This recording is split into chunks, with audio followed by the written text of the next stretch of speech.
Hello guys, मैं अनुज सिंह। आज मैं आपको कुछ ऐसे मिस्टेक्स बताने वाला हूं जो कि सभी के सभी बच्चों से कहीं ना कहीं हो जाती है।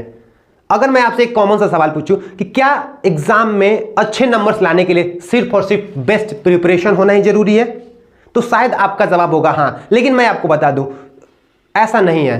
कभी कभी कुछ मिस्टेक्स भी हो जाती हैं कि बच्चों के नंबर्स कम आ जाते हैं। तो अगर आप वो कॉमन मिस्टेक्स कर रहे हैं तो आज के इस वीडियो में मैं आपको बता दूंगा कि किस तरीके से उसे ठीक करें। सबसे पहले हम इसमें ये बात करेंगे कि वो कौन कौन से कॉमन मिस्टेक्स हैं जो सभी के सभी बच्चों से हो जाती है। और इस वीडियो को अंत तक देखिएगा, क्योंकि इस वीडियो के अंत में मैं आपको एक ऐसा बोनस टिप्स बताने वाला हूं जिससे आप अपनी प्रिपरेशन को एक नेक्स्ट लेवल तक पहुंचा सकते हैं और अपने एग्जाम में बहुत अच्छा रिजल्ट लेके आ सकते हैं। आइए शुरू करते हैं इस वीडियो को और देखते हैं वो कौन से मिस्टेक्स हैं जो सभी के सभी बच्चों से होती रहती हैं।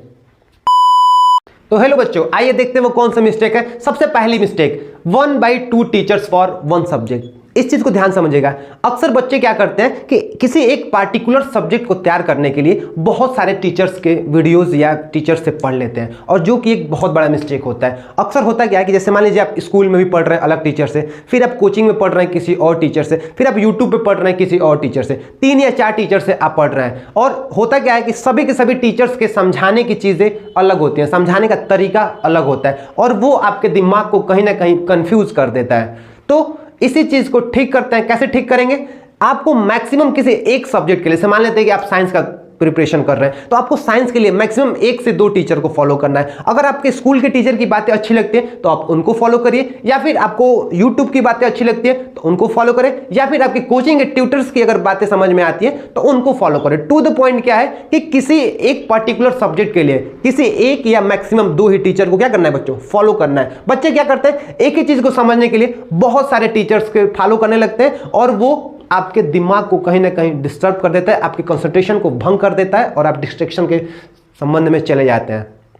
और अगर आपकी प्रिपरेशन अच्छी नहीं रही तो अंततः आपके साथ क्या होगा कि एग्जाम के दिन आपके साथ कहीं ना कहीं बहुत ज्यादा स्ट्रेस हो जाएगा और आपके एग्जाम में उतना बढ़िया परफॉर्मेंस नहीं हो पाएगा। गलती नंबर दूसरे क्या है, आते हैं सेकंड मिस्टेक पे।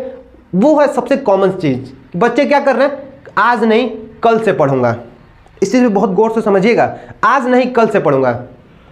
बच्चे क्या सोचते हैं, आज तो दिन कैसे भी कट गया, आज का तो टाइम खराब हो गया, काम करता हूं कल से पढ़ूंगा। और आपने जरूर ये बात ध्यान दिया होगा कि कल कभी भी आता नहीं है। बच्चे क्या करते हैं, आज का टाइम कल पे डाल लेते हैं और कल का टाइम परसों डाल लेते हैं, जो कि एक बहुत बड़ी मिस्टेक हो जाती है। और धीरे धीरे एग्जाम आपके पास आता जाएगा और आपके ऊपर उस सब्जेक्ट का प्रेशर बढ़ता जाएगा।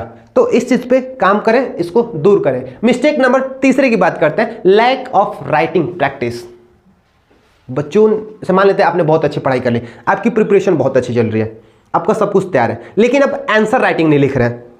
आपके पास नॉलेज तो सारा है, लेकिन आपके पास लिखने की कला नहीं है। आपको ये नहीं पता कि लिखा कैसे जाए एग्जाम में, तो फिर आपके पास नॉलेज जो है वो किसी काम का नहीं है। क्योंकि आपके एग्जाम में जो आपको मार्क्स मिलने वाले हैं वो आपके राइटिंग सेक्शन पे मिलने वाले हैं।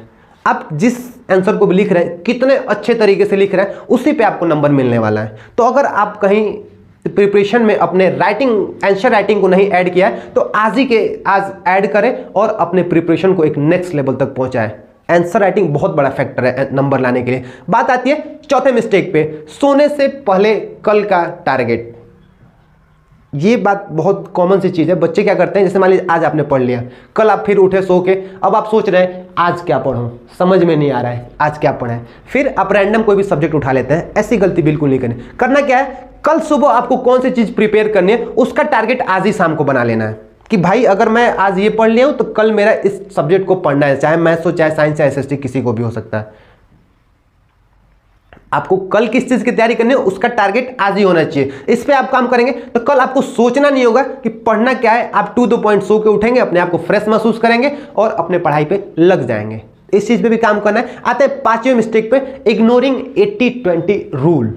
बहुत बड़ा फैक्टर है। जब हम लोगों की क्लास स्टार्ट हुई थी तब भी हम लोगों ने ये चीजें आपको बताई थी कि 20% सिलेबस ही ऐसा है जो कि इंपॉर्टेंट है और वहीं से 80% क्वेश्चंस आते हैं। आप चाहें तो सिर्फ 20% सिलेबस कोई पढ़ के अपने एग्जाम में 80% मार्क्स ला सकते हैं। और बच्चे क्या कर रहे हैं, इस चीज को हवा में ले रहे हैं, वो इस पर सीरियस ही नहीं हो रहे हैं। उनको अभी भी लगता है कि ये कहीं ना कहीं फेक बात है, लेकिन मैं आपको बता दूं कि ये बिल्कुल एकदम सत्य बात है। अगर आप इस चीज को इग्नोर कर रहे हैं तो आज ही के आज इस पर काम करना शुरू कर दीजिए। आप एनालाइज करिए, प्रीवियस ईयर सैंपल पेपर्स लगाइए, जिससे आपको ये पता चलेगा कि वो कौन कौन से ऐसे इंपॉर्टेंट टॉपिक्स हैं जो कि हर बार एग्जाम में आए हुए हैं और इस बार भी उनके आने की संभावना बहुत ज़्यादा है, और उस पर काम करें। ये थी हमारी 5वीं मिस्टेक। आते हैं छठे मिस्टेक पे। छठा हमारा मिस्टेक है don't let your night room and your days. मतलब कि अगर आप देर रात तक पढ़ रहे हैं, जैसे मान लीजिए कुछ बच्चे ऐसे होते हैं कि बहुत रात तक जग के पढ़ रहे हैं, 12 बजे 1 बजे 2 बजे तक जग के आपने बहुत अच्छी पढ़ाई की, बहुत अच्छा प्रिपरेशन चल रहा है, और अगले दिन आप सुबह सोए ही रह गए। अब आप जब सो के उठेंगे तो आपका वो पूरा दिन बेकार हो जाएगा, क्योंकि आपको अपने आप में एक स्ट्रेस महसूस होगा, आप थकान महसूस करेंगे। तो इस चीज़ को इग्नोर करना है। करना क्या है कि आप टाइम से सोइए। आप जो भी प्रिपरेशन कर रहे हैं 11 बजे तक पढ़ रहे हैं, 11:30 बजे तक पढ़िए, टाइम से सोइए और सुबह टाइम से उठिए। जब आप टाइम से सोएंगे और टाइम से उठेंगे तो आपका दिन एकदम अच्छा होगा और आपको कहीं ना कहीं पढ़ने में, अपने पढ़ाई पे मेहनत करने में बहुत ज़्यादा मदद मिलेगी। तो इस चीज़ को आज ही छोड़ दें। लेट नाइट तक जग के कभी नहीं पढ़ना। करना क्या है, हेल्थ को फोकस करना है, एजुकेशन को फोकस करना है। टाइम से सोएंगे, टाइम से जगेंगे और फिर से दिन में पढ़ाई करेंगे। लेट नाइट पढ़ाई इग्नोर करनी है। अब आती है बात अपने 7वें और लास्ट मिस्टेक की, जो कि बच्चों से बहुत ज़्यादा होती है, जो कि है लैक ऑफ रिविजन।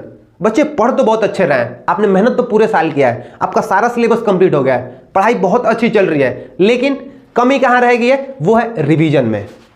आपने अपने सिलेबस को रिवाइज नहीं किया, और अगर आप अपने सिलेबस को रिवाइज नहीं कर पा रहे हैं तो आप एग्जाम में होगा कि आपके साथ, आपको क्वेश्चन जब भी पढ़ेंगे, आप पेपर मिलेगा तो आप क्वेश्चन पढ़ेंगे, आधी चीज़ें याद आएंगी और आधी चीज़ें याद नहीं आएंगी। तब आपके दिमाग में ये आएगा कि यार याद तो आ रहा है लेकिन समझ में नहीं आ रहा है, क्या करें कैसे करें। तो इस चीज़ को इग्नोर करना है, इस चीज़ को ठीक करना है, तो उसके लिए आपको रिविजन करना पड़ेगा।